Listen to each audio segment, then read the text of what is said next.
là.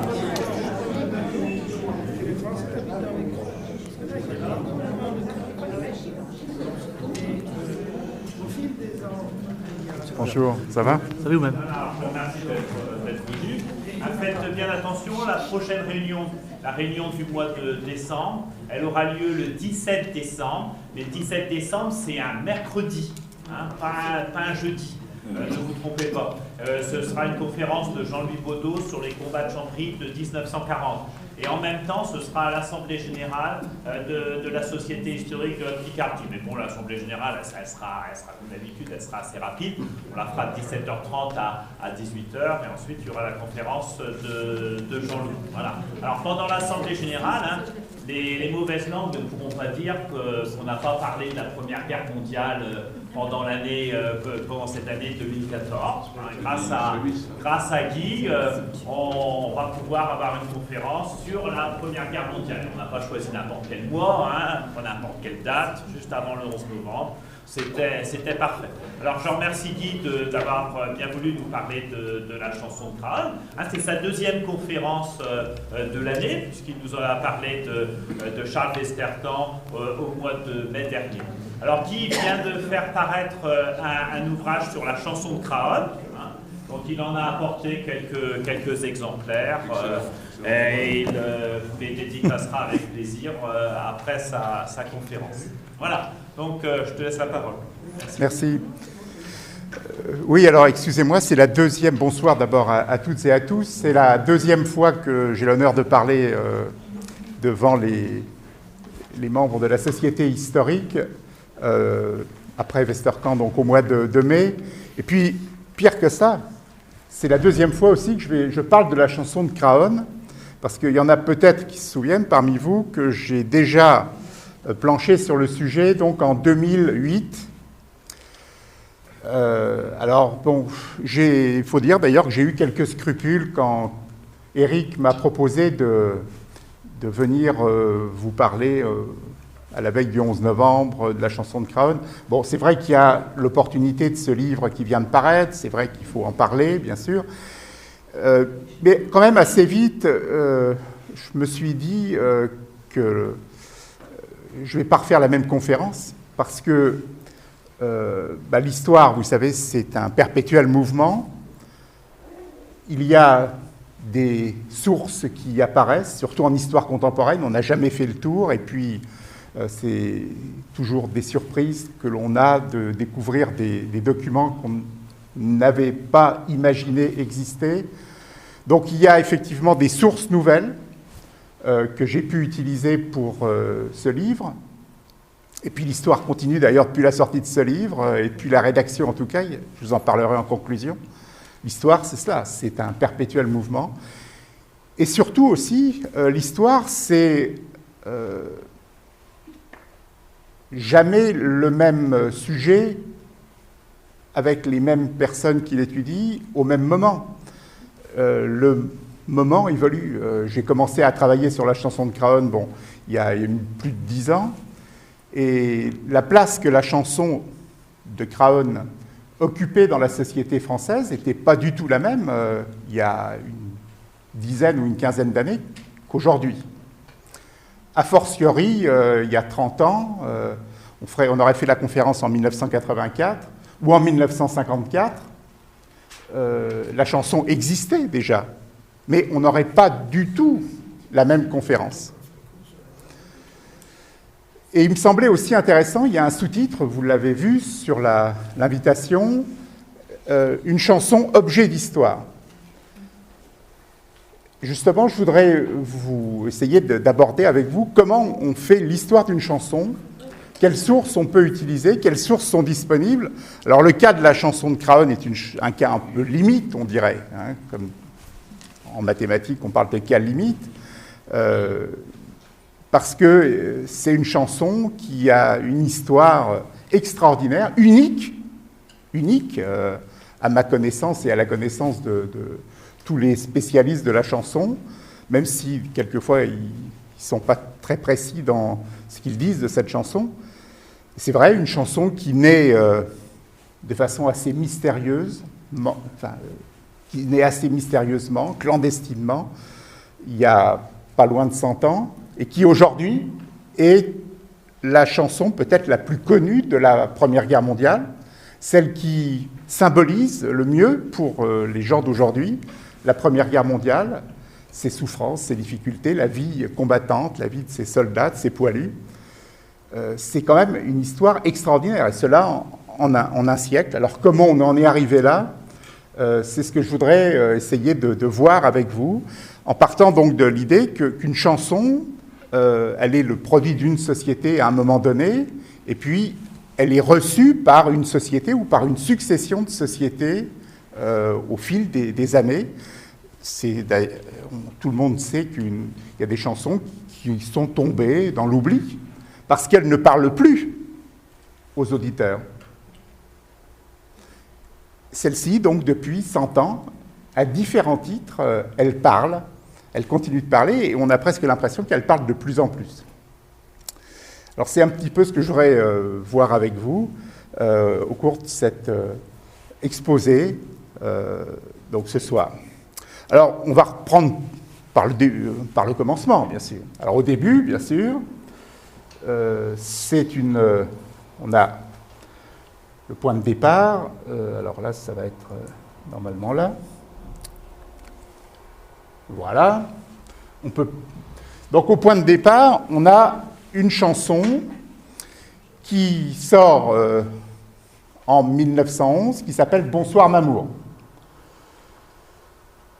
Alors, une chanson, bon, vous le savez, c'est un ensemble de musique et de textes, de paroles.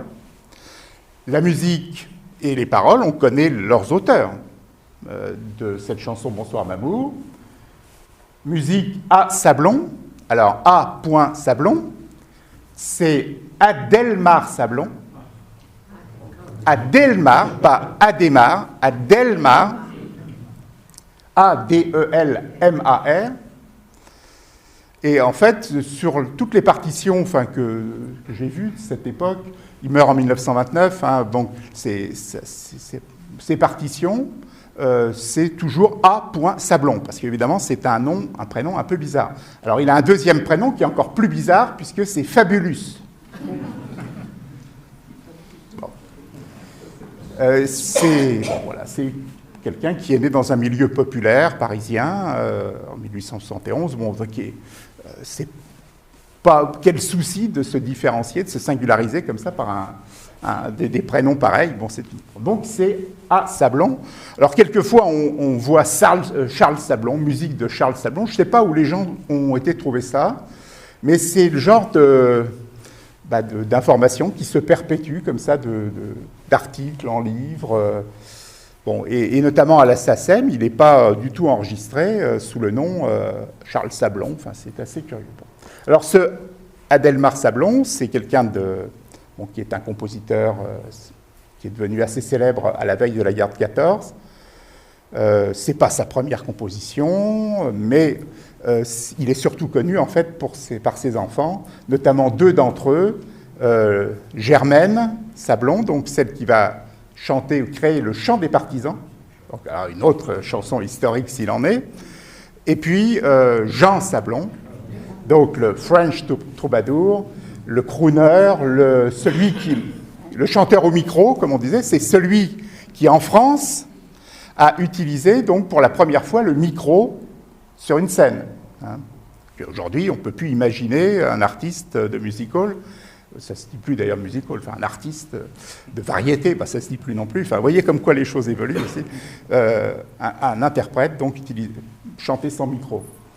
Et paroles, donc Raoul Lepelletier, on connaît parfaitement. Alors, ça c'est un document qu'on a pour toutes les chansons depuis, disons, les années 1881, lorsque commence à se mettre en place une première industrie de la chanson. Ce sont ce qu'on appelle les petits formats, c'est les partitions, 4 pages. Vous avez donc une couverture, à l'intérieur, la partition avec les paroles, et puis 4e de couverture, vous avez donc d'autres titres de la maison d'édition. Et il y a énormément d'éditions, donc édition au point d'orgue, vous voyez, c'est rue du Faubourg Saint-Denis, autour dans ce secteur-là, de Faubourg Saint-Denis, Faubourg Saint-Martin, il y a des dizaines et des dizaines, avant 1914, d'éditeurs de musique. Et qui ont pignon sur rue, qui éditent des milliers et des milliers de partitions, chaque année différentes. Il faut savoir aussi que dès qu'un interprète est un peu connu ou d'un compositeur un peu connu, il crée sa propre maison d'édition, évidemment, pour avoir le contrôle de la production. Et puis à l'intérieur, comme je vous le disais, donc les chansons amies du foyer. Alors, on donne toujours le créateur, enfin celui qui l'a lancé pour la... Et après, il y a tous les interprètes, vous avez vu, c'est une chanson qui a été extrêmement vite un succès, avec des tas d'interprètes féminins, masculins, bon, etc. D'ailleurs, on va écouter, peut-être pas en entier, ne serait-ce que pour avoir la musique dans l'oreille, puisque l'histoire de la chanson de Craonne, c'est en fait l'histoire de la musique, d'abord, de Bonsoir Mamour, avec d'autres paroles. Et alors là, c'est là que les choses deviennent intéressantes. Eric.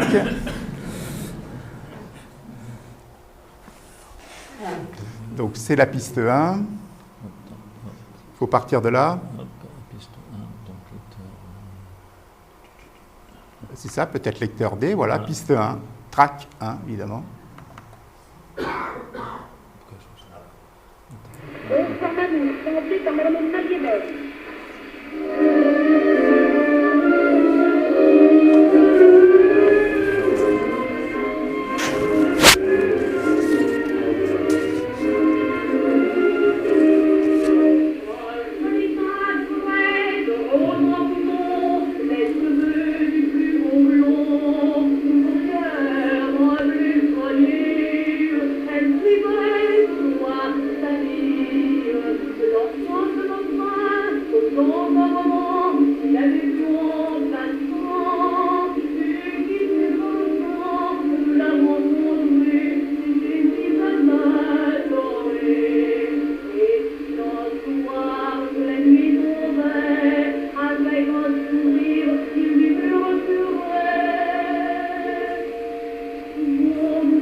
Voilà, merci. Donc, c'est une valse lente.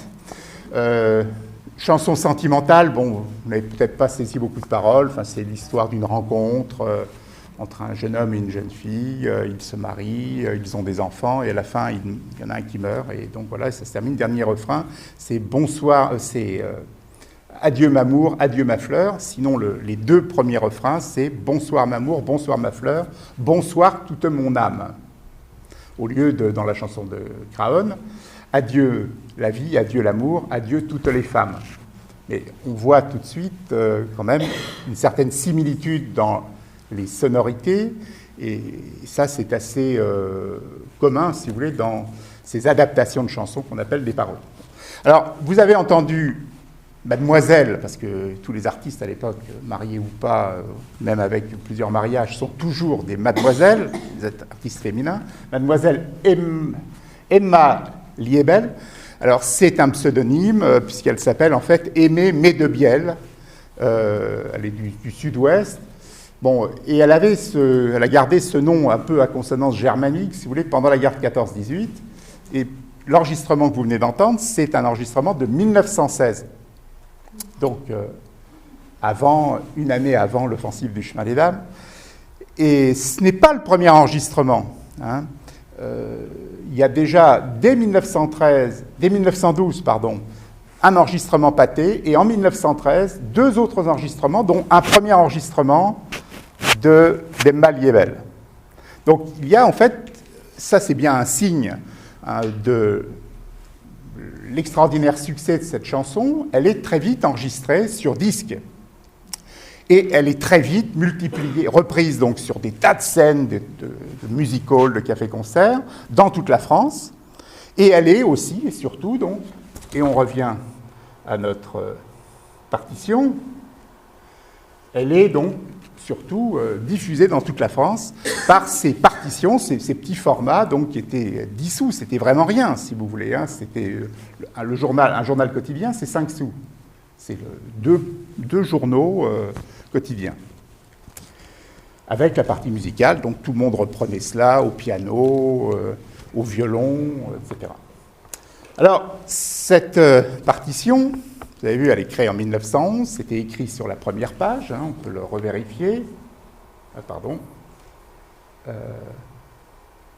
C'est écrit, hein, copyright by Gayprot 1911, en dessous de A. Sablon. Il faut avoir une bonne vue. Hein. En fait, ce n'est pas la partition originale que vous avez sous les yeux, là. C'est une partition de 1942. Ce qui veut dire qu'après l'apparition de la chanson de Craon, qui est donc, pour l'instant, restons dans le vague, pendant la guerre de 14-18, la chanson de Craon n'a pas fait disparaître la chanson originale. On a continué de la chanter.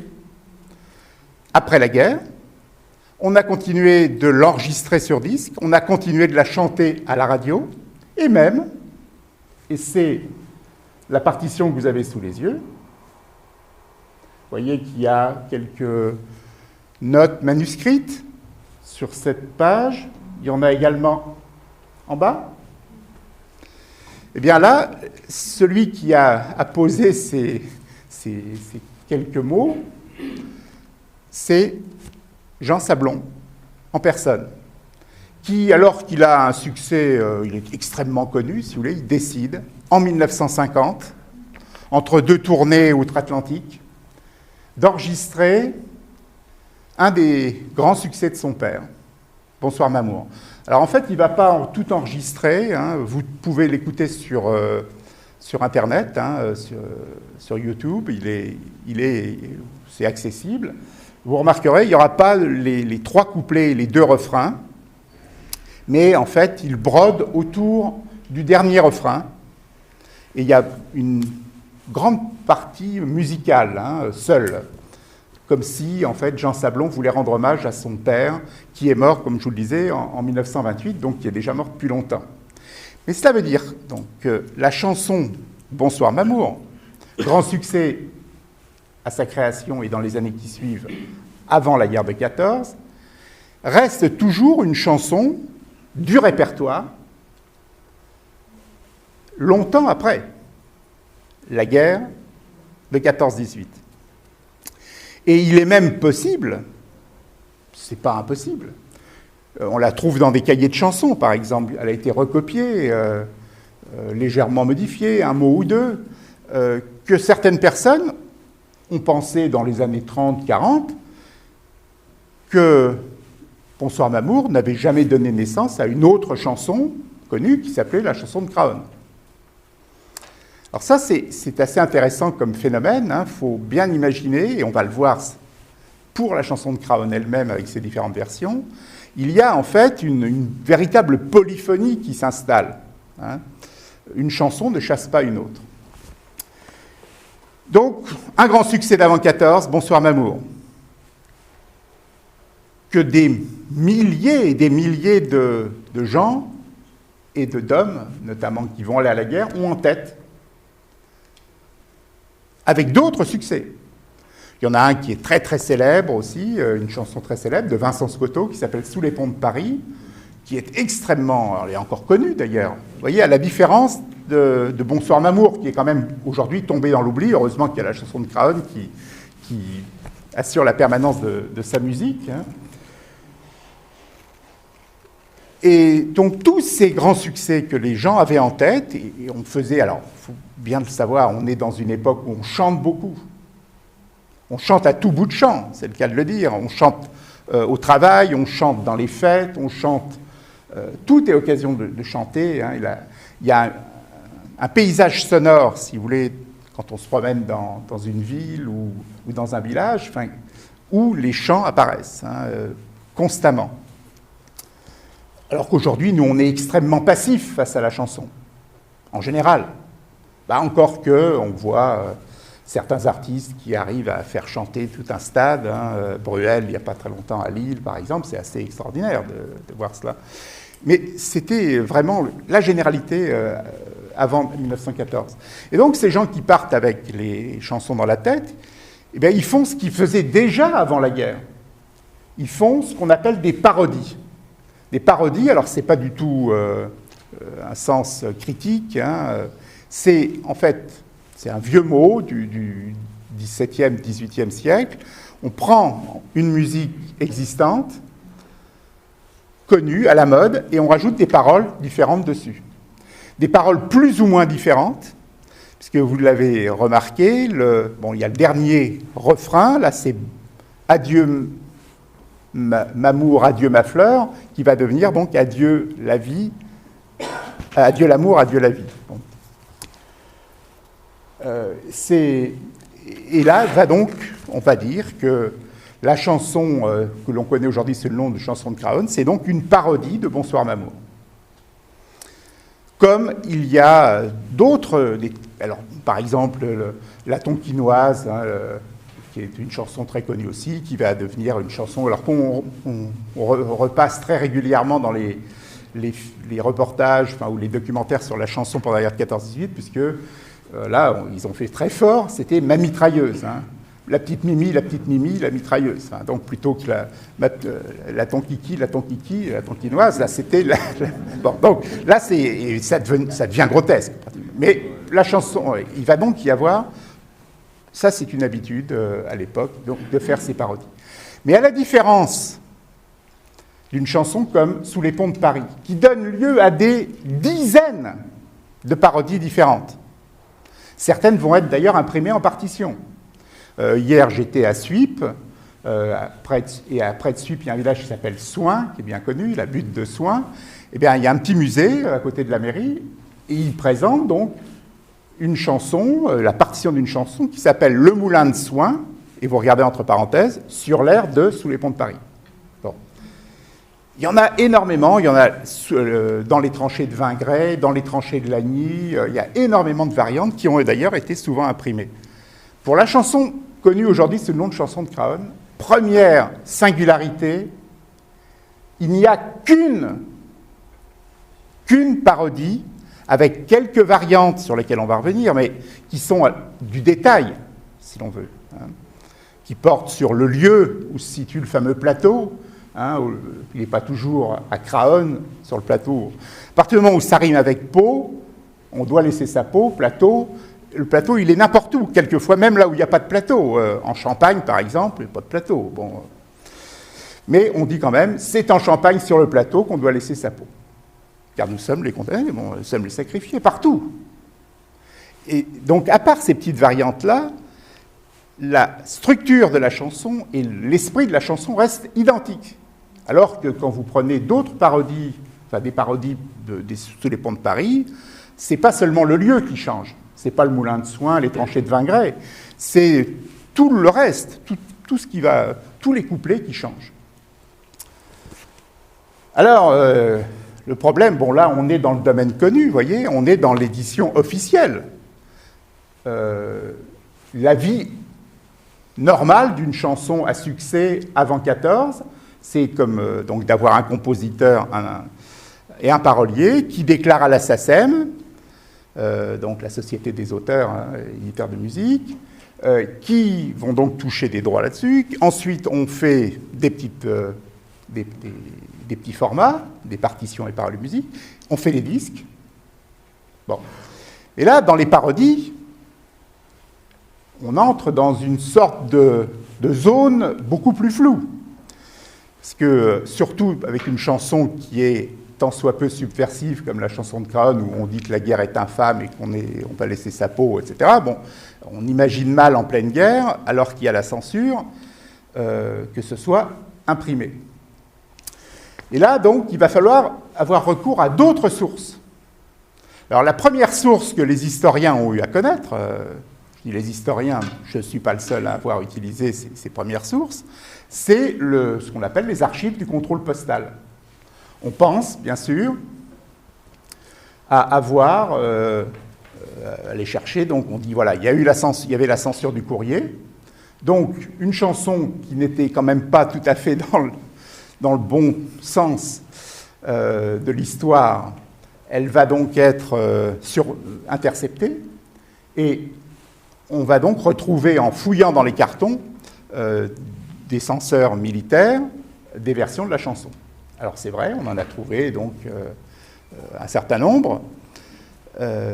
Alors, avec quand même quelques remarques importantes, il ne faut surtout pas imaginer que toute la correspondance des soldats est ouverte par les censeurs, sinon il faudrait imaginer qu'il y a quand même 6 à 7 millions de mobilisés, qu'ils écrivent une moyenne de plusieurs lettres par jour, ils en reçoivent plusieurs par jour, quand je dis des lettres, des cartes, etc. Enfin, donc, en fait, très vite, et au début de la guerre, c'est comme tout, hein, il n'y a pas d'intendance, il n'y a rien. Enfin, on est parti, n'oubliez pas, pour une guerre qui doit durer quelques semaines.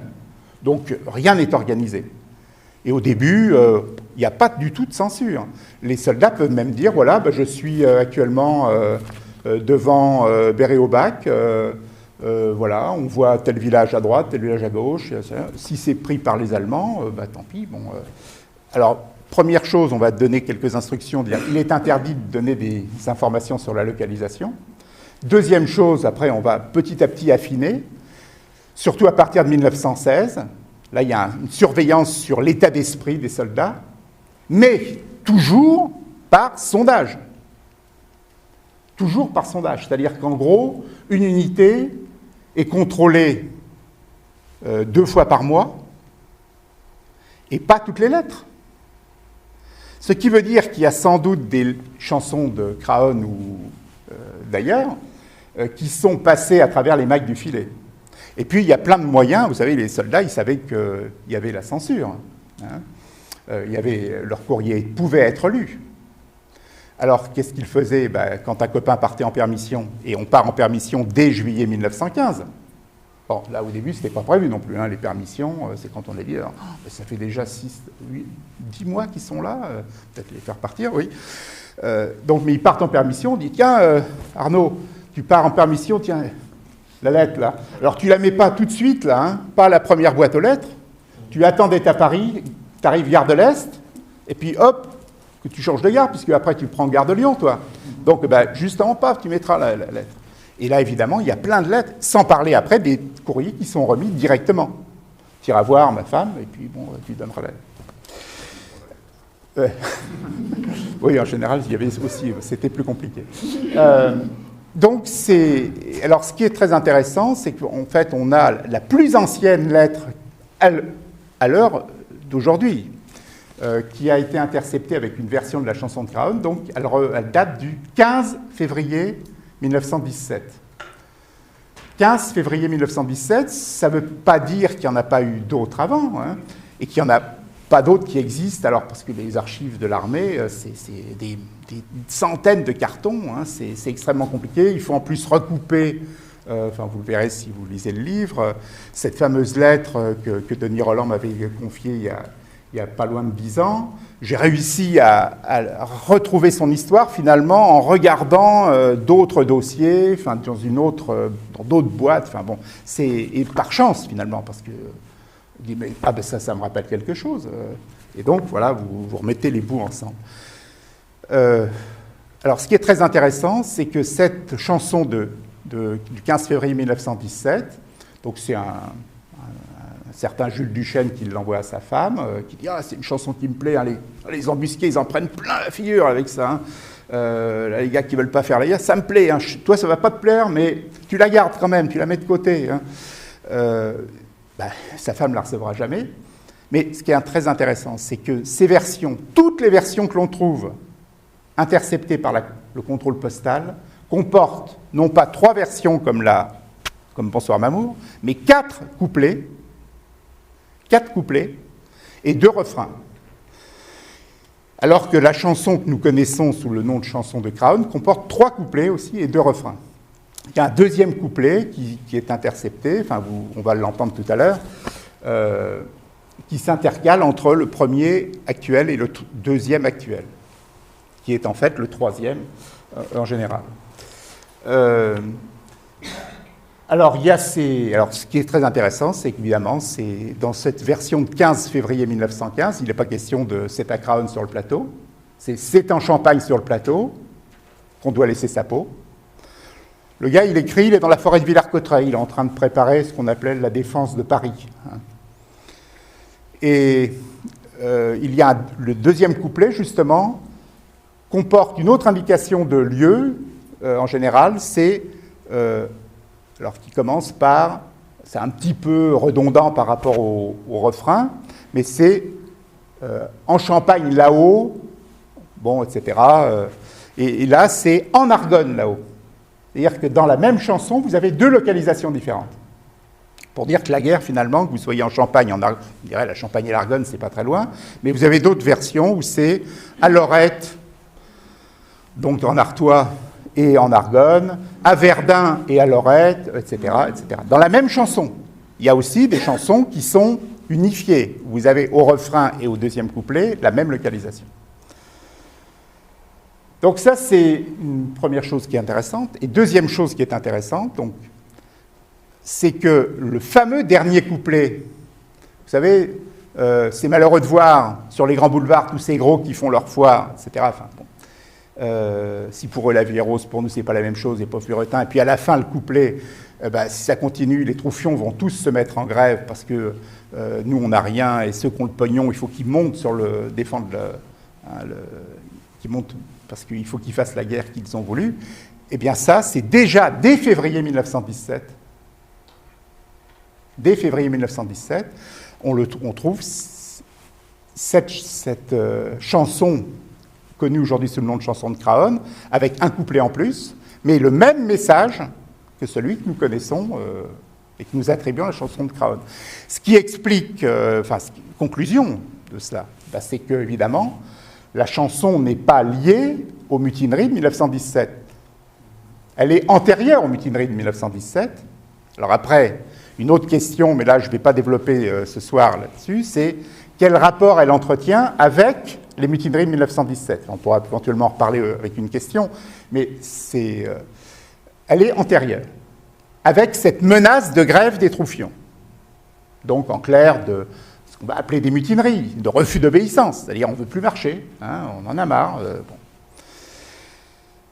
Alors, ça, c'est le premier ensemble, si vous voulez, de versions que l'on rassemble, que l'on peut rassembler. Alors, en 2004, dans l'article que j'avais fait dans le livre dirigé par Nicolas Offenstadt, donc Le chemin des dames de l'événement à la mémoire, il n'y avait que 4 versions différentes, toutes prises par le contrôle postal. Là, dans le livre qui vient de sortir, j'étudie 17 versions. Et même, il y en a 2 que je pourrais rajouter, mais que j'ai laissé de côté, mais que je cite. Et toutes ne sont pas du contrôle postal. Parce qu'il y a d'autres sources, et notamment, il y a une source qui est très intéressante, mais alors là, c'est encore pire que le contrôle postal, parce que le contrôle postal, je vous ai dit, c'est des dizaines de cartons, donc, parce qu'il y a toutes les armées, il y a les 9 armées françaises, plus l'armée d'Orient, sur toute la durée de la guerre, enfin, je dis, une abbaye bénédictine complète ne suffirait pas, si vous voulez, pour dépouiller tous les documents du contrôle postal. Et même, par exemple, il y a un certain François Lagrange qui a fait une thèse sur la 4e armée. C'est extraordinaire parce qu'il a des cartons où il avait la chanson de Craonne, il la mentionne pas, si vous voulez. Parce que c'est pas ça qu'il cherchait. Après, évidemment, on ne trouve que ce qu'on cherche. Ben oui. Alors, quelle est l'autre source? L'autre source, c'est ce qu'on appelle justement les cahiers de chansons. Et là, les cahiers de chansons, vous avez alors des cahiers civils, mais aussi des cahiers militaires, tenus par des soldats. Et en particulier, bon, vous verrez, il y en a plusieurs. Il y a toute une histoire. Il y en a un notamment qui a un cahier qui l'emmène en 18, quand il est mobilisé assez tardivement, parce que bon, il n'était pas très vaillant physiquement, mais tout le monde finalement finit par être mobilisé. Donc il part en 18, 19, armée d'Orient. Et puis bon, comme il était relativement jeune, il est remobilisé en 39. Et bien en 39, qu'est-ce qu'il fait? Il repart avec la chanson de Craon, hein, dans la musette. Ben oui, hein. Mais là, il est fait prisonnier, donc il est dans un stalag en Autriche, côté de Vienne. Ben, il va recopier la chanson de Craon sur un nouveau cahier, avec « Je suis seul ce soir ».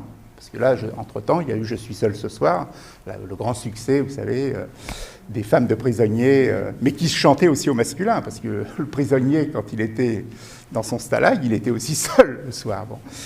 Autant que la femme pouvait l'être chez elle, restée en France.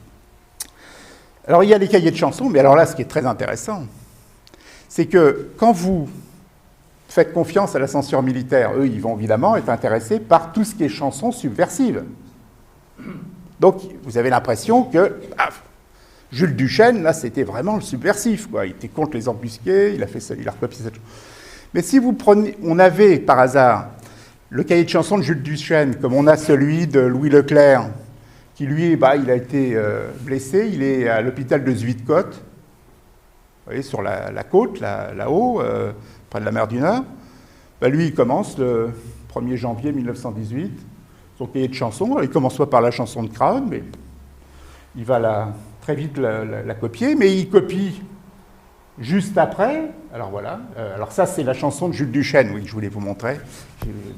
C'est très difficile de coordonner. Donc ça c'est la fameuse chanson de Jules Duchesne, la plus ancienne version donc, de la chanson dite de Craon aujourd'hui, qui s'appelle « Sur le plateau ». On n'a jamais le titre d'ailleurs, la chanson de Craon, la chanson de Lorette, la chanson de Verdun. C'est en général sur le plateau, parfois sur le plateau de Lorette, sur le plateau de Verdun. Des fois c'est La vie dans les tranchées, des fois c'est autre chose encore. Et si vous regardez, donc c'est bien tout à fait en bas, hein, c'est en Champagne. Alors, mais vous pouvez me croire, hein. C'est là. C'est en Champagne sur le plateau. Et le deuxième couplet, donc, c'est en Argonne là-haut. Alors, après, on a d'autres choses. Donc, ça, c'est... Alors, je vais peut-être commencer par... Ah, bah tiens, alors, elle ne peut pas y être, celle-ci. Ah, bah, il ne peut pas repartir, lui. Comment ça se fait? Ah oui, je me suis trompé de côté.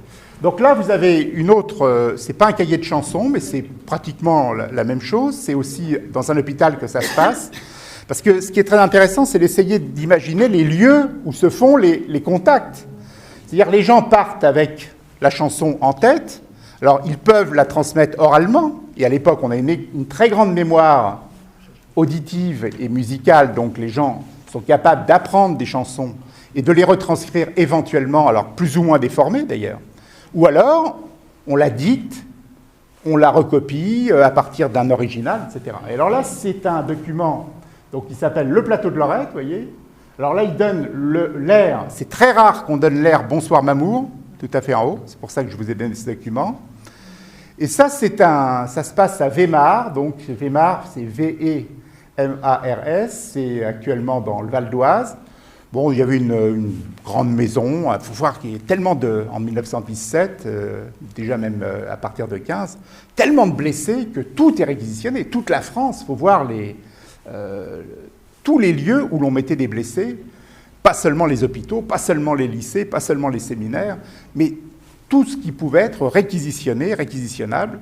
Donc là, c'est une grande maison bourgeoise, si vous voulez, à Weimar, on va dire le château de Weimar, mais ce n'est pas un château, hein, c'est une belle maison bourgeoise, où là, il y a un petit gars qui remet à une jeune fille qui vient le soigner, qui vient réconforter les blessés, donc cette copie, alors c'est bien indiqué, alors il ne donne pas son nom, c'est remis à Mademoiselle X.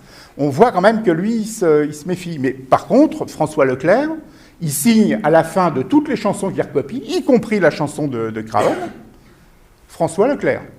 Alors ça, c'est aussi quelque chose, source d'erreur, parce qu'il y a un certain nombre de gens qui disent « Oui, moi, c'est mon grand-père qui a écrit la chanson de Craonne ».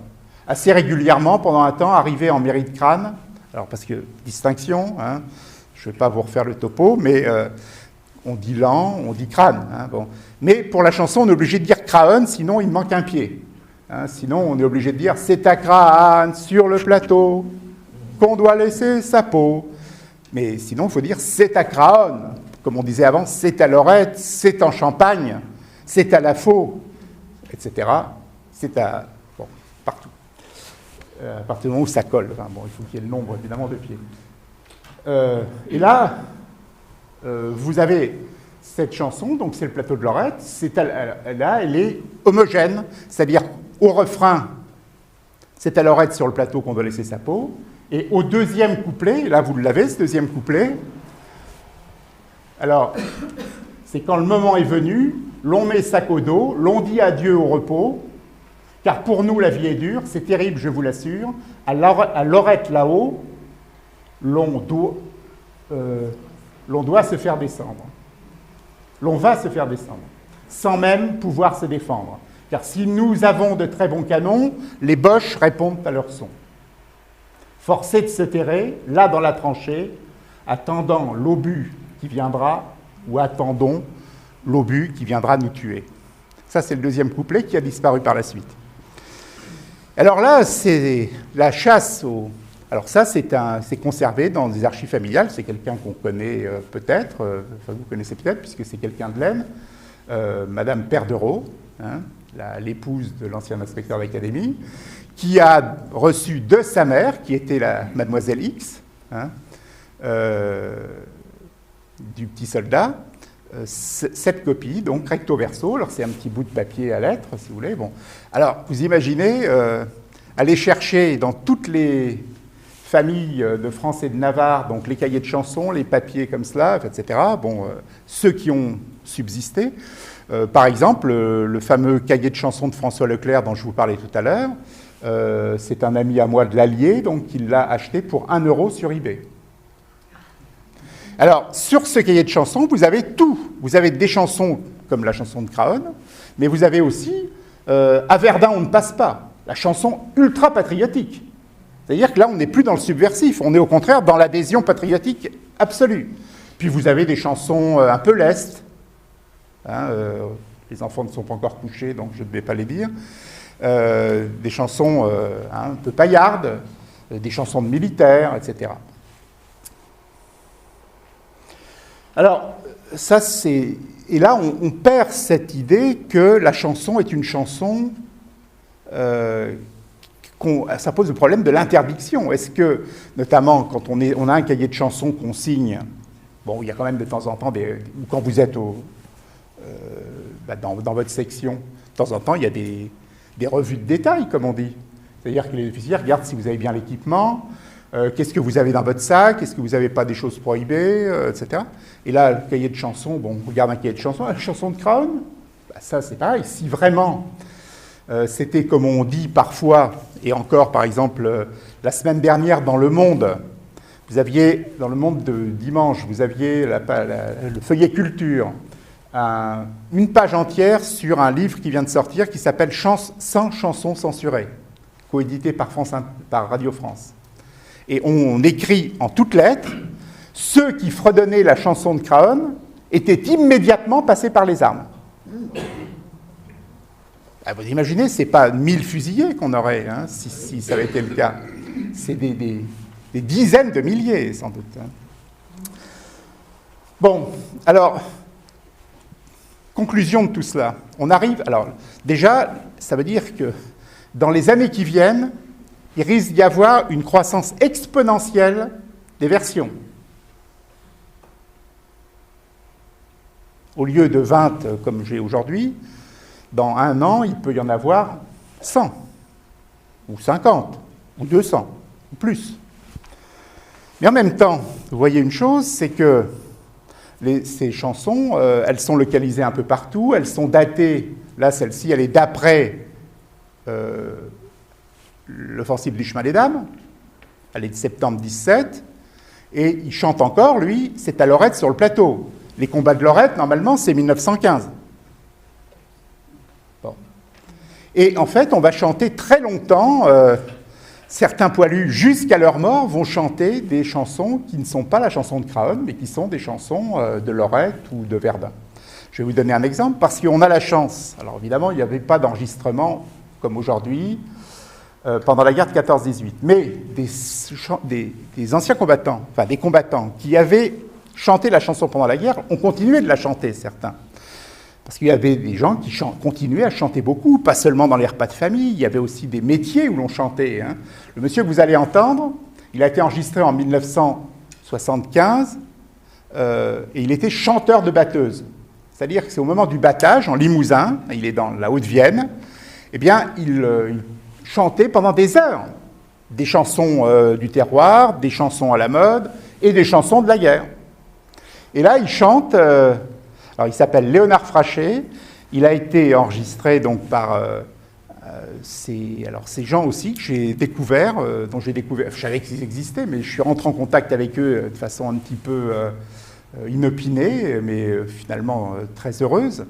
Il y a des tas de gens qui ont sans doute enregistré, en enregistrant des chansons folkloriques, populaires, aussi la chanson de Craonne, ou des chansons de l'époque de la Première Guerre mondiale. J'en ai retrouvé deux pour l'instant, un en Normandie et l'autre qui chante la chanson de Craonne. Et là, c'est la chanson donc, chantée par Léonard Frachet en 1975, quelques mois avant qu'il meure d'ailleurs. Hein. Je n'ai pas réussi, enfin je l'ai localisé, mais je n'ai pas réussi à retrouver de descendants. Enfin c'est compliqué, il faudrait aller sur place faire une vraie enquête. Mais bon, ce n'est pas le sujet. Alors on va écouter une version, mais il y en a d'autres hein, qui sont cités dans le livre, dans des films notamment, documentaires. Tout le monde connaît Le Chagrin et la Pitié, hein, mais Ophuls, Harris et Sédouis, donc, et Harris et Sédouis, sans Ophuls, ont fait d'autres films, dont un où l'on entend la chanson de Lorette, et pas la chanson de Craonne. Alors là, ça va se passer, c'est là, c'est tout simple. Comment ça se fait que je ne l'ai pas? Ah oui, parce que c'est pas une vidéo, ça. Parce qu'il y a des sons, là. Ah oui, alors là, tu me perturbes. Je voudrais un son qui est la chanson de Léonard Frachet. C'est sur ton CD? Ah oui, c'est là. Non, c'est sur la clé. Ah, c'est sur la clé. Oui, alors elle est là. Voilà.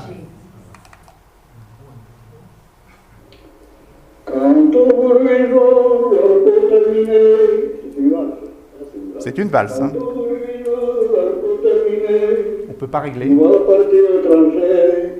Notre passe s'étire, car ça nous prend la pile. Mais c'est bien fini, on en a assez, personne ne va plus marcher. Mais le Camino, pardon de sango, il faut dire adieu si flot. Même sans tambour et trompette, nous voilà partis tout en baissant la terre. Adieu la vie, adieu l'amour, adieu toutes les femmes. C'est pas fini, c'est pour toujours de cette guerre infâme. C'est à Verdun, au bord de l'eau, qu'on a risqué ce faux. Nous étions tous condamnés, nous étions sacrifiés. Donc c'est à Verdun, au Fort de Vaux. En 75, ils chantent ça. Il s'est trompé. Nous voilà partis avec un couteau, on peut dire adieu le pauvre, qui pour nous, le deuxième couplet que je vous lisais tout à l'heure. En Argonne là-haut.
Donc là, un couplet complètement inédit, parce que cette chanson de Monsieur Frachet, c'est 5 couplets, lui, pas 4. Avec notamment cette mise en cause des officiers qui font des chichis dans leurs abris. Alors, est-ce qu'il y a un dérapage? Enfin, c'est pour l'instant la seule occurrence de ce couplet. Alors là, vous connaissez le deuxième couplet habituel de la chanson de Craonne.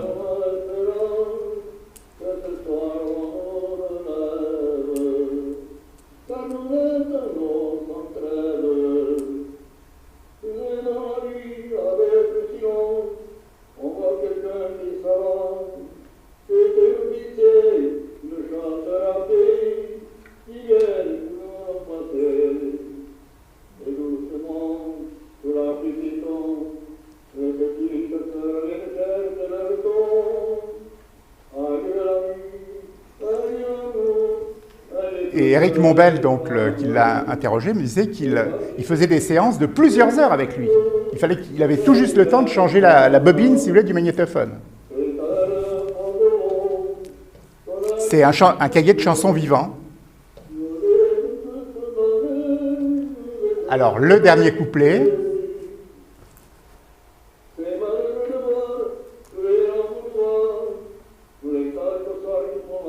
Tous les tas de cossards qui font la foire.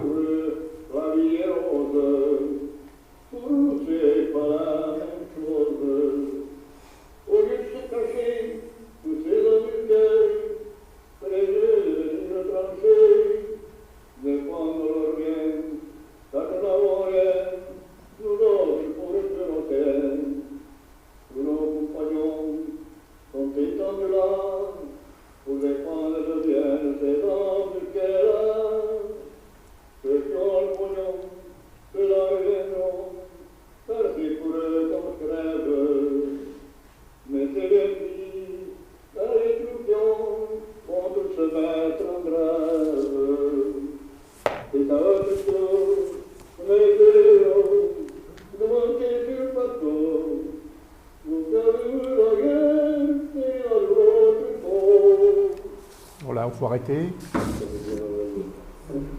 Alors, donc 5 couplets. Cette chanson, si vous voulez la réécouter, on peut y accéder par flashcode, ou même sur le site de l'éditeur d'ailleurs, ainsi que celle de Normandie. Hein, elles sont en accès libre.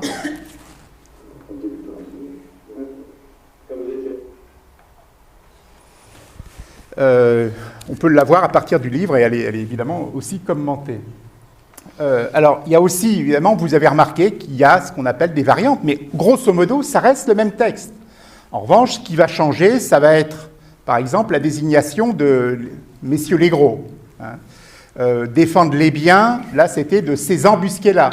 Quelquefois, c'est de ces gens-là, quelquefois de ces gars-là, mais quelquefois, et souvent, de ces Richards-là. Parfois, c'est aussi de ces vaches-là, de ces cochons-là, de ces fumiers-là. Hein. Il y a toute la gamme, si vous voulez. Hein. Alors, on en arrive là parce que, pourquoi l'humanité? C'est pas une erreur. Hein. C'est que, en fait, donc on arrive à la fin de la guerre avec plein de chansons qui sont tantôt à Lorette, tantôt à Crâne, tantôt à Verdun ou ailleurs. Bon. Et quand même, la question, c'est comment se fait-il que c'est la chanson de Craonne qui est aujourd'hui pratiquement la seule connue. Plus personne, depuis que Monsieur Frachet est mort, ne chante C'est à Verdun au Fort de Vaux ou C'est à Lorette. Bon. Eh bien, c'est que il y a, après la guerre, donc la mémoire des anciens combattants. Et les anciens combattants, il y a plusieurs associations, dont une association qui est l'association républicaine des anciens combattants, dite ARAC, qui est, on va dire, de tendance communiste, mais qui a été fondée dès novembre 1917 par 4 personnes, dont 2 sont assez connus, Henri Barbus, l'auteur du Feu, Paul Vaillant-Couturier, le futur directeur de l'Humanité, mais à l'époque, il n'est pas communiste, hein, le Parti communiste n'est créé qu'en décembre 1920.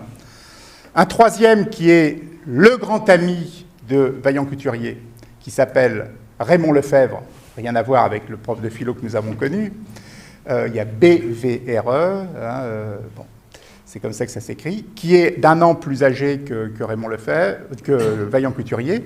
Ils se sont connus à Janson de Sailly, ils sont vraiment les amis Montaigne et la Boétie, quoi, si vous voulez. Hein. Et c'est d'ailleurs,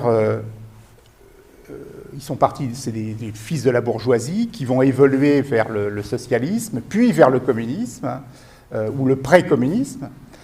Et donc, ils ont des itinéraires pendant la guerre qui sont assez différents. Lefebvre, lui, est assez vite rendu à la vie civile parce qu'il a été blessé, il a eu un shell shock, donc un traumatisme après un obus à Verdun. Il perd la conscience, etc., même la parole. Enfin, finalement, il se refait une santé et il n'est plus mobilisé, donc à partir de 1917. Il va donc commencer un véritable combat pour la fin de la guerre et pour aussi assurer une vie normale aux anciens combattants, c'est-à-dire demander des pensions, des aides, etc. Et c'est pour ça qu'il crée donc en novembre 1917, avec un quatrième qui est un ouvrier aussi ami de Lefebvre, qui s'appelle Georges Bruyère. La RAC existe toujours, hein, ils ont une publication qui s'appelle Le réveil du combattant. Et assez vite, ces gens de la RAC donc, évoluent vers ce qui va être l'extrême gauche, le Parti communiste, et il faut voir, alors là, malheureusement, comment on peut faire pour remonter supprimer le petit bandeau, parce que c'est ça que je voulais vous montrer, c'était le petit dessin. Ça, c'est le 11 novembre, l'Humanité, le 11 novembre 1924. Alors, c'est pas, si vous regardez l'Humanité mardi, je pense que ça ne sera pas du tout le même texte, hein, parce que là, c'est les ouvriers n'ont pas à commémorer la boucherie. Le 11 novembre, c'est la défaite de la classe ouvrière. Il fallait faire la révolution, si vous voulez, et ne pas accepter... voilà, alors, là, il y a en fait un petit dessin. Bon, il est dans le livre, vous pourrez le retrouver. Vous avez au centre l'Arc de Triomphe. La RAC donc, manifeste, ainsi que le Parti communiste, le 11 novembre, mais pas à l'Arc de Triomphe. Ils manifestent en banlieue, ils manifestent dans d'autres lieux. Surtout ne pas se mêler à tous les galonnés, à tous les gouvernements, tous les chefs du gouvernement, même parfois socialistes. Nous, ce n'est pas le 11 novembre, ce n'est pas notre fête. Nous voulons nous démarquer, c'est une fête où nous voulons rappeler que la guerre, c'est indigne de l'humanité et que de toute façon, c'est toujours les ouvriers et les pauvres qui font les frais de la guerre. Alors vous avez donc le soldat de l'Arc de Triomphe, le soldat inconnu, et puis de part et d'autre, vous avez alors les assassins. Donc les assassins, c'est les officiers, alors on reconnaît un évêque, les cardinaux, etc. Vous avez après les frères de la victime, les enfants de la victime et les petits-fils de la victime. C'est-à-dire tous les enfants des écoles qui viennent, c'est les futures victimes de demain si on continue à faire la guerre dans le système capitaliste. Donc la première chose à faire, c'est la révolution. Et surtout pas... Et alors donc, il faut dénoncer la guerre impérialiste, il faut dénoncer la guerre comme une boucherie affreuse, qui se fait aux dépens de la classe ouvrière, puisque en fait, la bourgeoisie utilise la classe ouvrière pour la faire monter sur le plateau et pour défendre ses intérêts, défendre les biens de ces messieurs-là. Et dans cet esprit-là, vous comprenez pourquoi, le chemin des dames, qui est le symbole de l'échec militaire par excellence, même s'il y a eu d'autres échecs. Et en plus, il a été suivi des mutineries. C'est-à-dire que là, à la suite de cela, on a dit non, on ne veut plus continuer ce genre de guerre. Même si on les appelle mutineries, refus d'obéissance, refus de guerre, etc. Enfin bon, il y a eu ces mouvements. Qui sont en fait, pour l'extrême gauche de l'époque, le préambule de la future révolution. Hein, le début de cette révolution qui s'annonce, que l'on attend, qui sera l'avenir radieux du prolétariat. Et dans ces conditions-là, la chanson de Craonne, qui annonce la grève des troufions, devient l'hymne de ceux qui sont contre la guerre. Et à partir des années 20, donc, la chanson de Craonne, et seulement de Craonne, devient l'hymne en quelque sorte de l'ARAC, l'hymne non officiel. Il y a une chorale, il y a beaucoup de chorales aussi, hein, qui se créent, toutes les formations politiques et syndicales ont des chorales. Et au programme de la chorale de l'ARAC, vous avez la chanson de Craon. Il la chante, on en a des preuves, hein, vous verrez dans le livre, en 1934 notamment, à plusieurs reprises, on chante dans une réunion qui devait avoir lieu à la Mutualité, qui avait été interdite par la préfecture de police, parce que c'était la veille du 14 juillet, bon, on chante 3 fois la chanson de Craon. Et à la fin, c'est « Vive les Soviets », on crie. Bon. Donc ça devient une chanson révolutionnaire, enfin, associée à un parti révolutionnaire et associée à l'antimilitarisme.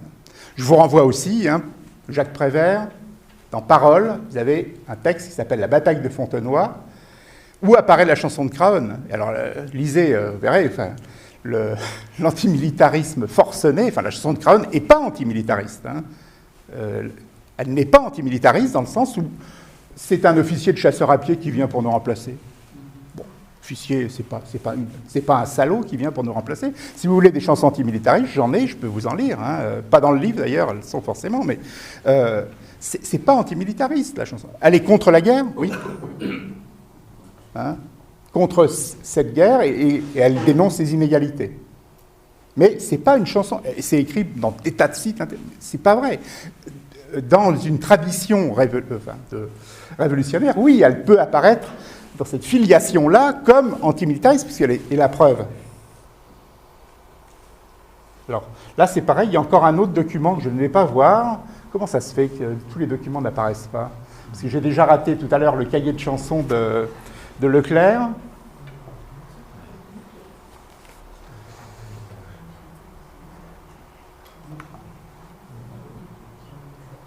Oui, c'est là. Donc, c'est 9, oui. Ah, ouais. Oh là. Alors, t'as peut-être pas la bonne version de Word. C'est une vieille version que tu utilises? Non, j'utilise normalement une bonne version, mais... Bon, on ne l'aura pas. D'accord. Bon, ben, je vous renvoie au livre, alors. Hein. Non, alors, je vais vous le montrer, mais il y a donc un feuillet, alors comme une partition petit format, 4 pages. Ça commence par chansons de soldats et de marins. Pas d'éditeur, pas d'imprimeur, rien, pas de date. En dessous, vous avez « Ce sera votre tour, messieurs les gros, de monter sur le plateau. Vous qui voulez la guerre, payez-la de votre peau. » Chanson de Craon. Ah. Et puis alors, il y a 3 chansons seulement. À la fin, ils n'ont pas fait de publicité, vous savez, comme dans les petits formats. Non. Alors, ça commence. Chanson de Craon. Ah. Alors, les 4 couplets encore. Après, vous avez Les Faillots. Alors, Les Faillots, bon, c'est une chanson là antimilitariste, effectivement, contre les officiers. Et Adieu, chers camarades, c'est une chanson de la marine, mais qui est aussi antimilitariste, hein, avec un couplet rajouté pour l'infanterie, là. Comme ça, on est tranquille. Et alors, chanson de marins et de soldats, tiens, si vous prenez l'Humanité dans les années 1928-30, vous avez une rubrique, presque quotidienne, qui s'appelle « Chez les marins et les soldats », où on dénonce en permanence donc, les manœuvres que doivent subir les pauvres conscrits, où l'on dénonce, il y a même un concours qui est lancé à un moment contre les gueules de vache. Les gueules de vache, c'est les officiers, donc on décrit un officier, sans donner son nom, puis après, il faut écrire au journal pour dire, voilà, je l'ai reconnu, c'est un tel, l'adjudant. Bon.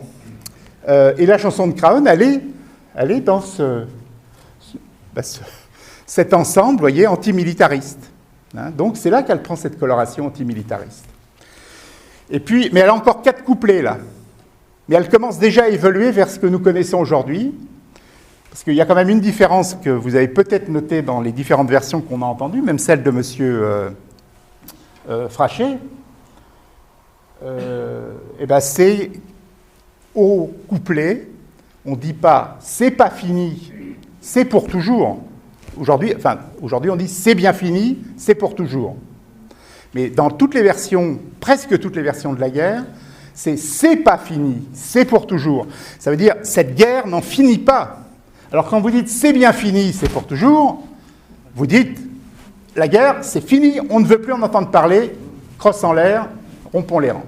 Non, ça c'est l'international. Mais c'est ça que ça veut dire, quoi. Hein. Donc, on voit très bien qu'il y a une inflexion. Alors ça, c'est la version qui est imprimée en 1934 par Paul Vaillant-Couturier, dans une revue qui s'appelle Commune.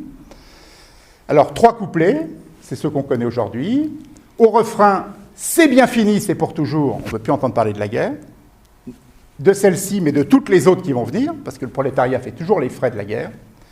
Et puis, en revanche, on a l'impression que c'est... Bon, effectivement, c'est révolutionnaire. Il rajoute même, il redouble le vers, si ça continue, les troufions vont tous se mettre en grève. Les troufions vont tous se mettre en grève. Bis, dit Vaillant-Couturier. Pas facile à chanter d'ailleurs quand on le chante, mais bon, on y arrive. En revanche, ce sera votre tour, messieurs les gros, hein, pour défendre les biens de ces messieurs-là, comme on dit dans la chanson, on laisse comme ça. Alors que dans les versions de la guerre, je vous ai dit, on parlait de fumier, de salaud, de Richard. Là, ça reste finalement assez soft, comme on dit maintenant. Et donc, c'est là que cette chanson, à partir de 1934, va être chantée. Alors, elle reste une chanson militante, encore pendant quelques dizaines d'années. Hein.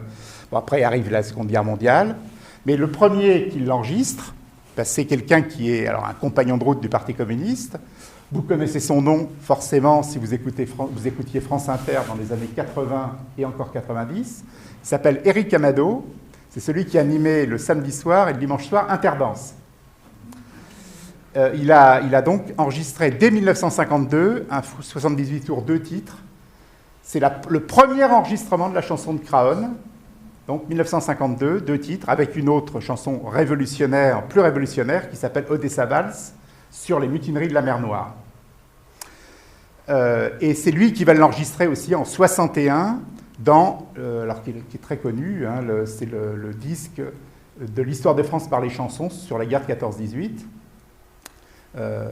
C'est aussi lui qui l'enregistre. Bon, il est décédé malheureusement, je n'ai pas pu l'interroger, je n'ai pu rentrer en contact qu'avec ses filles. Mais je tiens à lui rendre hommage quand même, parce que c'est le premier interprète de la chanson de Craonne, quand même. Enfin, interprète enregistré, parce qu'il y en a eu des milliers d'autres, bien évidemment. Bon.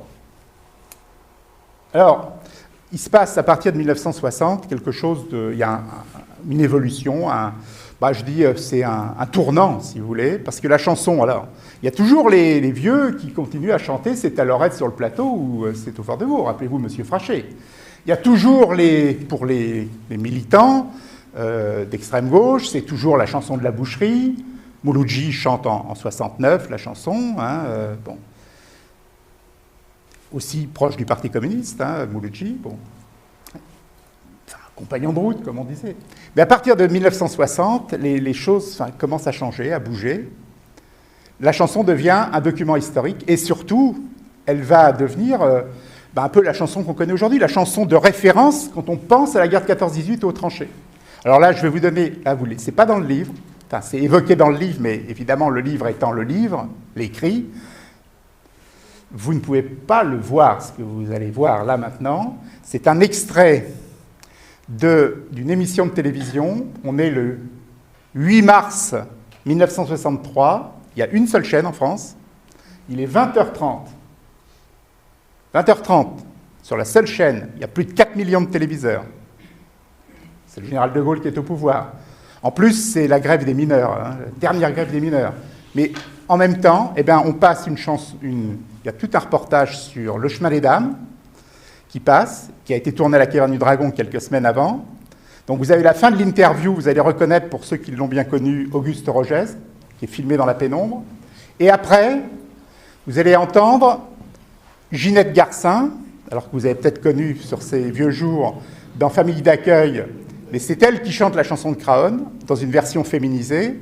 Et ensuite, vous avez son compagnon, donc Robert Beauvais, que vous avez peut-être vu, alors qui était connu, qui a fait des livres, etc., qui était producteur à la télé et présentateur, mais que vous avez peut-être vu, si vous avez revu sur Arte les 400 coups il y a 2 jours, là, c'est lui qui fait le directeur d'école, Robert Beauvais. Bon, là, vous allez le revoir, un peu plus vieux, évidemment, on est en 63. Bon. Alors, j'espère que ça va marcher, là, parce que si ça ne marche pas, viable. Hein.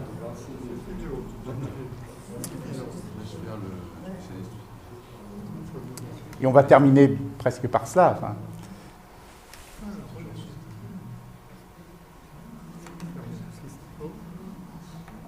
Oui.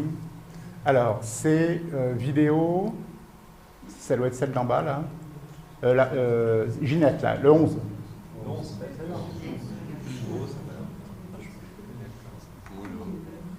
Oh, c'est pas vrai.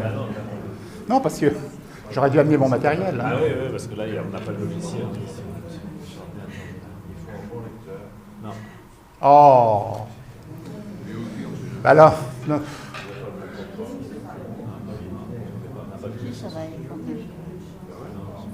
Non, non. Oh, alors là, vraiment, je suis désolé. Alors, éventuellement, si vous avez regardé le 27 novembre 2013 une émission sur France 2 qui était la grande fête de la chanson française, 10e anniversaire, vous avez eu un extrait de cette émission, puisque j'avais travaillé donc avec la documentaliste pour aller lui repêcher cette archive. Bon, enfin, tant pis. Alors, je suis désolé. Mais écoutez, ce qu'il faudrait presque faire, c'est le 17 décembre, arriver avec du matériel et vous le passer, parce que là, je suis vraiment... je voulais vous faire un véritable scoop, hein, et c'est vraiment dommage, quoi. Non, parce que c'est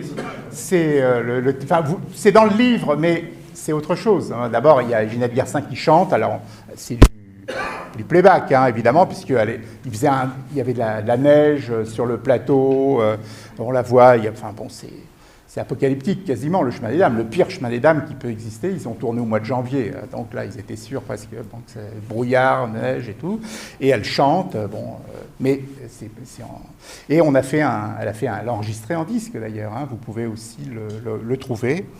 Bon, alors voilà, c'est-à-dire à partir des années 60, les choses vont changer, c'est un document historique, et puis il va y avoir, après tout le contexte des années, la fin des années 60, c'est aussi 68, avec donc là aussi, on va dire, l'antimilitarisme qui se diffuse dans la société, notamment chez les jeunes, c'est l'époque de la guerre du Vietnam, on parle du Larzac, etc. Il y a toute cette jeune génération, c'est l'époque où Maxime Le Forestier chante Parachutiste et d'autres chansons.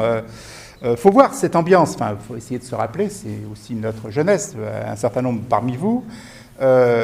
Harakiri ou les dessins de Cabu, etc. Enfin, il y a un antimilitarisme, disons, assez installé dans la société, et c'est vrai que beaucoup de jeunes enseignants vont trouver la chanson de Craon comme étant le document pour dénoncer la guerre de 14, etc. Bon.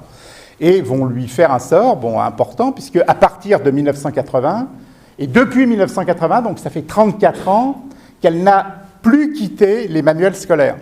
Elle n'est pas dans tous les manuels scolaires, mais en première, par exemple, sur 8 manuels en usage actuellement, elle est dans 4 manuels sur 8.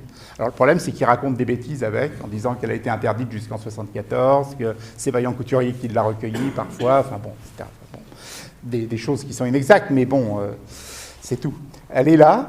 Et voilà, donc, et en troisième, elle n'est plus aussi présente qu'elle a pu l'être dans les années 80, puisque les programmes ont été bouleversés. Mais depuis le 11 juillet 2008, il y a une circulaire ministérielle qui a défini ce qu'on appelle l'enseignement de l'histoire des arts. Et je vous signale que régulièrement, depuis 2011, puisque c'est au brevet des collèges, il y a une épreuve orale sur la chanson de Craon dans un certain nombre d'académies. Et si vous tapez sur Internet, sur Google, on ne va pas le faire parce qu'on ne va pas y arriver là, si vous tapez chanson de Craon, histoire des arts, 3e, vous avez plusieurs pages qui s'affichent avec des cours tout faits par des collègues de toute la France. Avec des erreurs aussi, bien sûr. Mais c'est sur la chanson, mais c'est pas grave. Ils disent que c'est la chanson des mutineries, c'est pas vrai. Enfin, bon, c'est autre chose, ça. Mais en tout cas, elle est énormément portée par le milieu enseignant. Hein, et elle est portée plus que par le milieu enseignant, puisque songez qu'actuellement, enfin, j'ai recensé, et j'en ai peut-être oublié, j'ai été prudent dans le libellé de la fiche, une tentative de recensement, quoi, hein. J'ai recensé 30 enregistrements sur disque de la chanson de Craonne depuis 1952. Sur ces 30 enregistrements, il y en a 7 jusqu'en 1970. Et le 21e, c'est celui de Maxime Le Forestier en 2003, donc, que nous avions fait avec le Conseil général à l'époque, avec une version censurée par Maxime Le Forestier, mais ça, vous verrez toute l'histoire là-dedans. Et la jaquette aussi est trafiquée. Enfin, Tardy était très furieux. Enfin, bon, mais moi j'étais furieux, Tardy était furieux, mais ça n'a rien fait. Bon, les 5000 exemplaires, ils étaient pressés. Hein, donc, oui, la version, il a supprimé. Si ça continue, tous les trophions vont se mettre en grève. Si vous avez le CD, écoutez. Hein. Bon, enfin, mais ça, on ne le savait pas. Hein, on l'a su que lorsqu'on a reçu les CD. Et Tardy, un de ses dessins, on a rajouté une petite croix sur un cercueil. Je ne sais pas si vous connaissez un peu Tardy. Bon. Donc, voilà. Donc, malgré tout, donc, depuis 2003, Maxime Le Forestier, cette fameuse version... bon, on peut dire que c'est la version qui a été publiée sous le titre Chanson de Lorette en 1919 par Vaillant Couturier et Raymond Lefebvre. Parce que ça, on en parle aussi beaucoup, j'en ai pas dit un mot, mais ce livre où on dit c'est la première fois qu'est imprimé le texte de la future chanson de Craonne sous le titre Chanson de Lorette, en fait, c'est un livre qui a été censuré et qui devait paraître en 1917.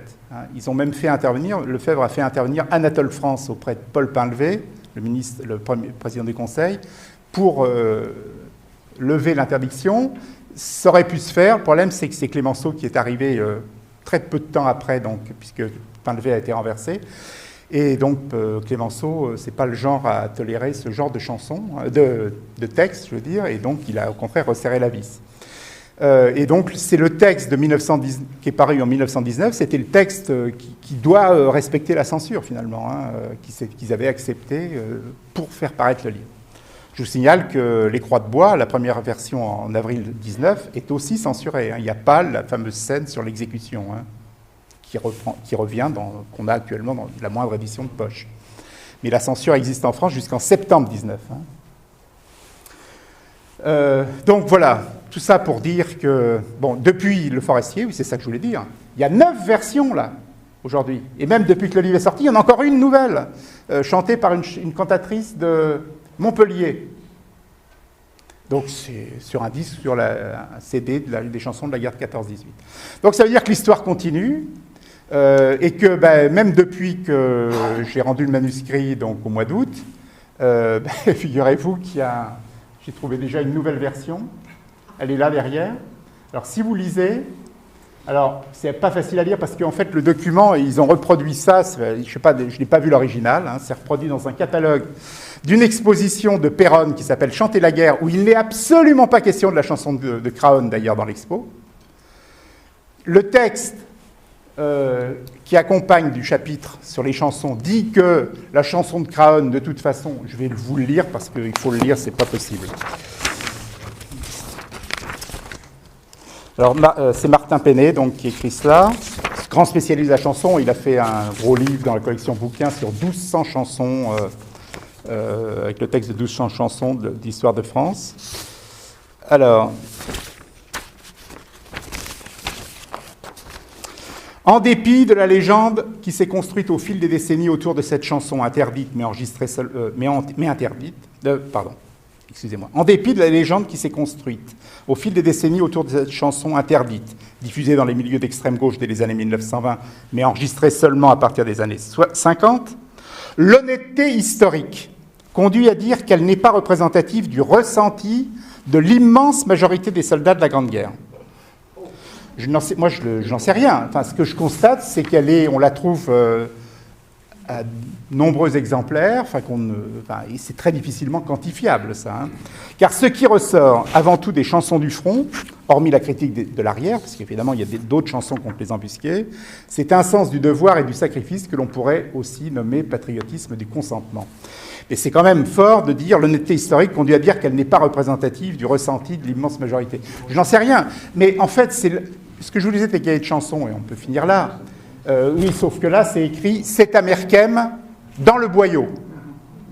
qu'on doit laisser sa peau, hein, c'est pas sur le plateau. Merkem, c'est une localité de Flandre occidentale en Belgique. Oui, en fait, ce qu'on peut dire, c'est que bon, tout le monde n'a peut-être pas chanté la chanson de Craonne, comme tout le monde n'a pas participé aux mutineries du printemps 17.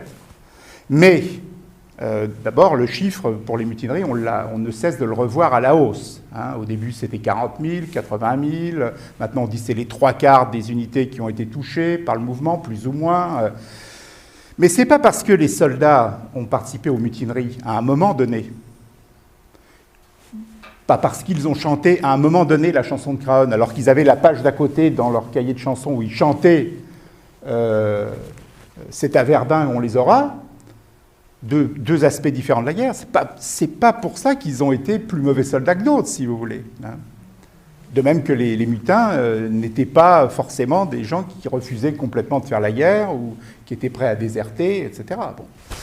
Donc, il faut être un peu prudent dans ce qu'on dit. Il faut être très prudent aussi quand on parle de la chanson de Craonne. Moi, je le sais, parce que depuis 14 ans que j'écris le premier article, j'ai écrit plein de bêtises. Et c'est aussi pour ça que j'avais essayé de faire ce livre, à la fois horrifié par tout ce que je continuais à lire comme erreur, en me disant, à quoi ça sert finalement d'écrire des choses, puisque les gens reprennent. Même, par exemple, il y a des gens très célèbres, Jean-Noël Jeannet, qui écrit qu'elle a été recueillie par Vaillant Couturier. J'ai écrit à Jean-Noël Jeannet, qui m'a répondu en me disant, excusez-moi, je ne savais pas. Enfin, oui, mais c'est vrai, il ne peut pas tout lire, on ne peut pas tout savoir.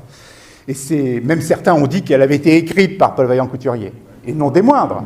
Vous avez le poète Claude Roy, dans son livre sur la poésie populaire française, il dit « c'est une chanson écrite par Vaillant Couturier ».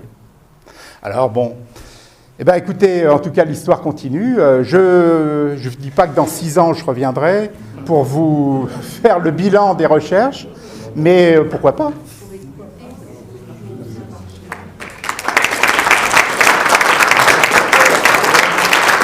Alors en m'excusant pour les défaillances techniques, si j'avais su, j'aurais amené mon matériel perso, mais bon, c'est vrai que les problèmes de compatibilité, on est pris une fois, on ne sera pas pris une deuxième fois.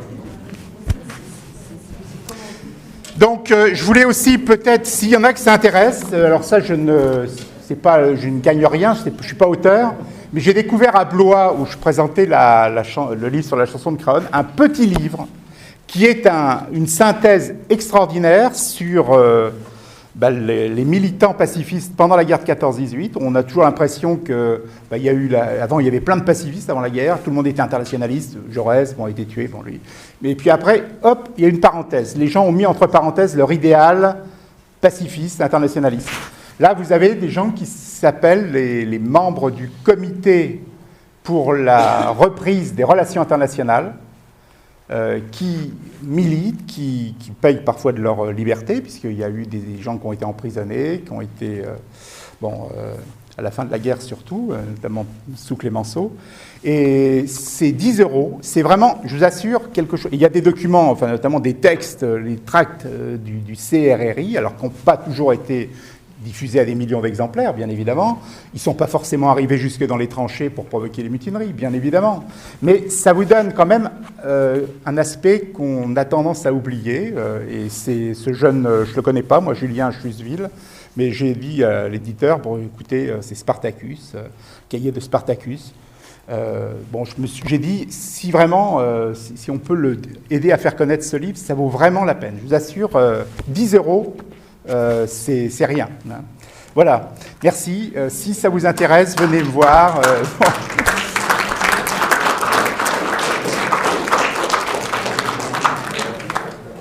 La vidéo que tu voulais nous passer, elle est sur Internet ? Non. Ah non, c'est un document, je ne vais pas dire piraté à l'INA, mais... On n'a rien entendu. Elle est sur le site de l'INA ? Ah non. Est-ce que tu sais si du côté allemand, il y a une chanson équivalente ? À ma connaissance, non. Il y a des chansons.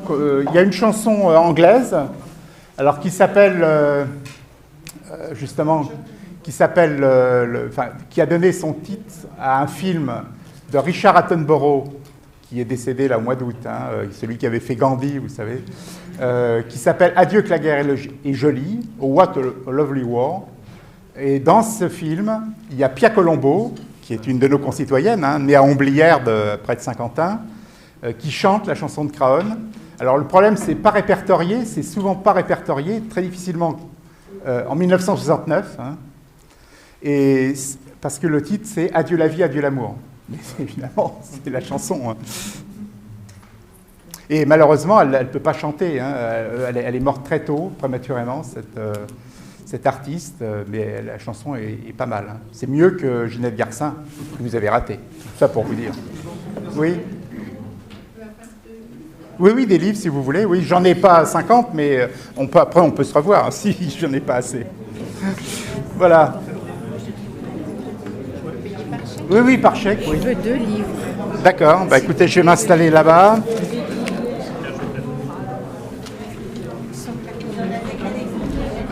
Faudra que je récupère.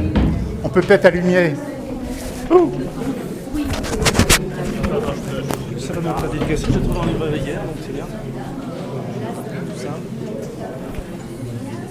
Merci. Ah, merci. Faudra que je récupère ma clé. Ah oui, ok.